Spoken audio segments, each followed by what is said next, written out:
Hi, it's Rob Bryanton, and this is my video blog entry for November 14th, 2007 for Imagining the 10th Dimension. As I usually try and say at the start of these shows, if you're watching right now at 10thdimension.com/chat, you're probably watching a pre-recorded show, but the text that's scrolling down underneath me is being generated live, and which means that anybody who's watching the show can have that become part of what other people who are watching the video right now, wherever they're watching it, it becomes part of that. And we do check the logs from time to time. I'm going to refer a little bit later in this particular program to some of the stuff that's been posted to the chat logs in the last week. But the reason I mentioned that there are other ways to watch this show is because if you're at ustream.tv, for instance, there's also a chat that's happening there. That doesn't get incorporated into the video that we're watching, but it does get viewed from the 10thdimension.com/chat window, so people can actually talk back and forth between those two or comment on what each other are saying between those two. It's a very multi-dimensional way to be able to exchange these ideas back and forth, and I hope people enjoy playing with those ideas. Another way that you could be watching this is just at 10thdimension.tv. If you'd just like to sit back and watch the show without participating in the conversations, that's another way to watch it. If you'd like to explore some of the other ideas that are peripheral to this, if you're at 10thdimension.com/chat, this is Amiibo window, which means over to the right, anybody who posts a YouTube link or a link to a website, that becomes part of the thumbnails over to the right. If you've already seen this show, or if you're sick of hearing me blab on, go ahead and turn the volume down on me in this left-hand window and talk about some of the things that are happening over to the right.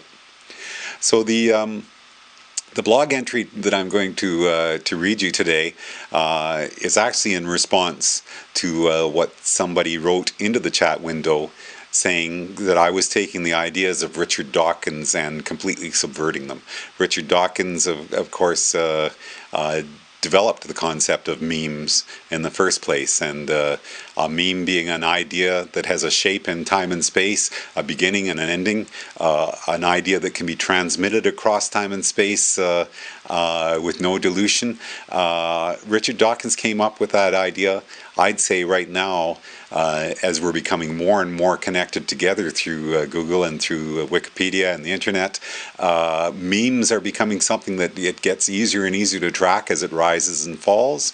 But if you're thinking in a multi-dimensional way, as we've been encouraging people to do here, it's just another pattern in the nature of reality. And the idea I'm exploring today then is whether we can say God is in the seventh dimension. And before those of you who support the Richard Dawkins concept of God is a dangerous idea that we should all try to suppress as much as possible, because it has been responsible for too many bad things in history, all I'm really trying to do is get to the point where we can acknowledge that God is part of this way of imagining reality. I'm not saying it's the proof that God does exist. I'm not saying it's the proof that God doesn't exist. I'm saying this is another way of thinking about it, and what we're trying to do is find a way to fit all the various truths of the world together. And I know that may seem like an impossible task, but since I'm not a physicist, I'm a composer, I'm interested in the creative exploration of ideas, and the motto for this site has been everything fits together, and that's what we're exploring here. So I'm going to read that blog entry for you now. Is God in the seventh dimension? The 10th dimension site is averaging 2 million hits a month now. The meme that was set in motion since this project was launched in the summer of 2006 keeps growing as people continue to view the animation, read the book, and discuss these ideas around the world. By far the most viewed and most discussed question at the 10th Dimension forum has been this: is God in the 10th dimension? Other topics rise and fall in popularity from week to week, as memes often do, but this deep question is the one that people keep coming back to with their own unique views on the matter. I've put my own 2 bits in from time to time, but the discussions there have been passionate and widely varied, and this is all that I'm interested in doing here, promoting the discussion of ideas. Regular visitors to this blog or the forum will know that this is the idea I advance in my book. If we're imagining that our universe comes from an indeterminate quantum state, and that, as quantum physicists say, information equals reality, then everything is just patterns in that information. What's wrong with giving those patterns a name? But the corollary to that idea has to be to accept that calling what we're thinking about God makes some people uncomfortable.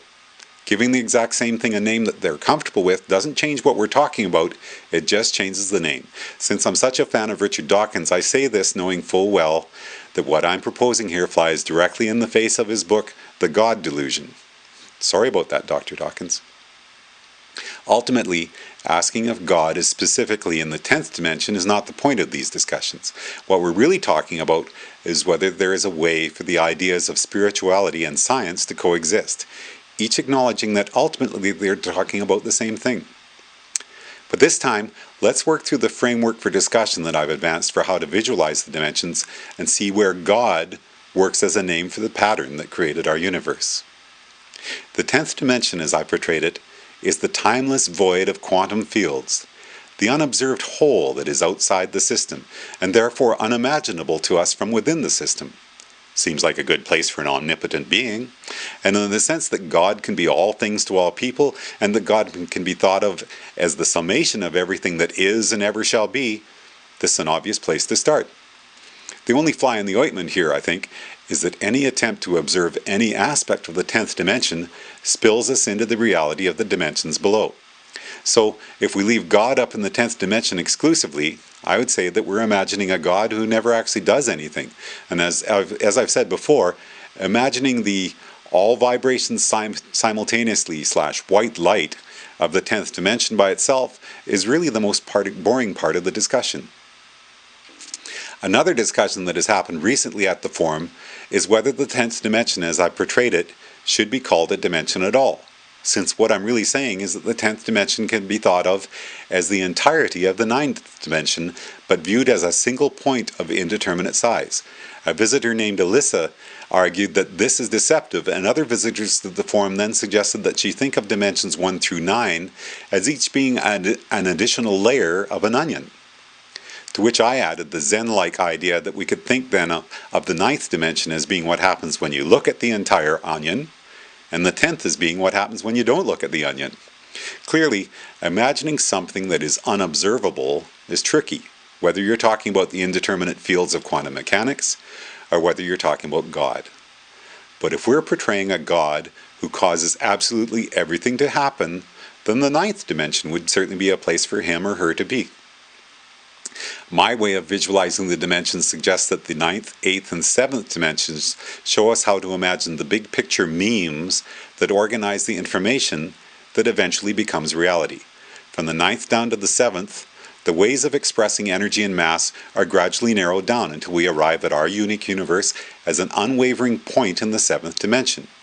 In my previous blog entry, How to Make a Universe, I touched on one of the ideas from my book.